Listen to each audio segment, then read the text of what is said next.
Hi friends, நம்ம இன்றைக்கி என்ன பார்க்க போகிறோன்னா, கம்பு வச்சு ரொம்ப சத்தான அடை தான் பண்ண போகிறோம். இந்த அடையை எப்படி பண்ணலான்னு பார்க்கலாம் வாங்க.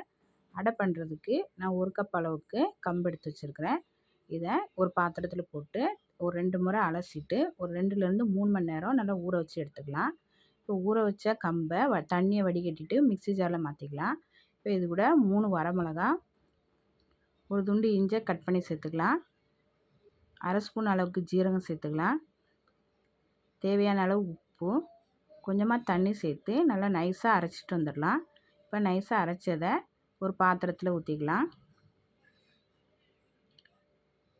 இப்போ மிக்ஸி ஜாரை கழுவிட்டு ஒரு 1/2 டம்ளர் அளவுக்கு தண்ணி சேர்த்துக்கலாம்.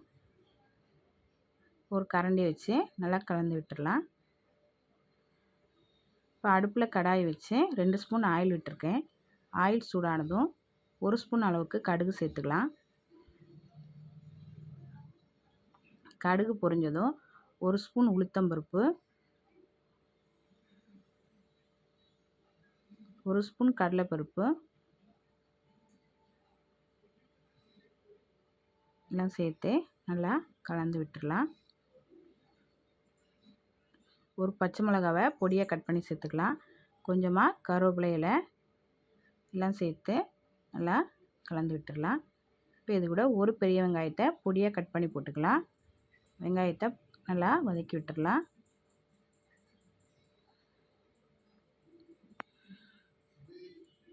ஒரு 1/4 ஸ்பூன் அளவுக்கு உப்பு சேர்த்துக்கலாம். உப்பு சேர்த்து வெங்காயம் நல்லா வதங்க வேண்டியது இல்லை, ஒரு ஓரளவுக்கு வதங்கினா போதும்.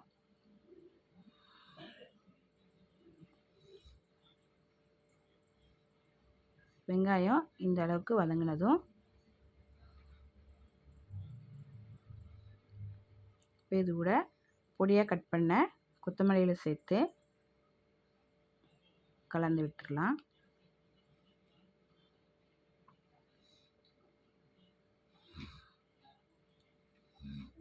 இப்போ அடுப்பை ஆஃப் பண்ணிவிட்டு இதை எடுத்து அப்படியே மாவில் ஊற்றிடலாம்.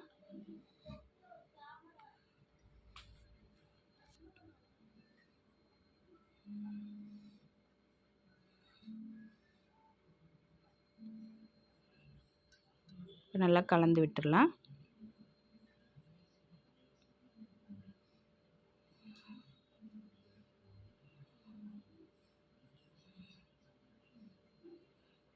இப்போ அடுப்பில் கடாயை வச்சு எண்ணெய் தடவி வச்சுருக்கேன்.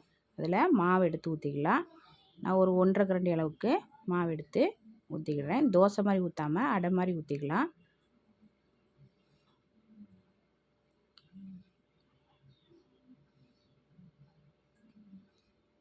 ஒரு ஸ்பூன் அளவுக்கு ஆயில் விட்டுடலாம். இப்போ மீடியமான தீயில வச்சு மூடி போட்டு ஒரு 2 நிமிஷம் வேக வச்சிடலாம். இப்போது ஒரு சைடு வெந்ததும் திருப்பி போட்டுக்கலாம்.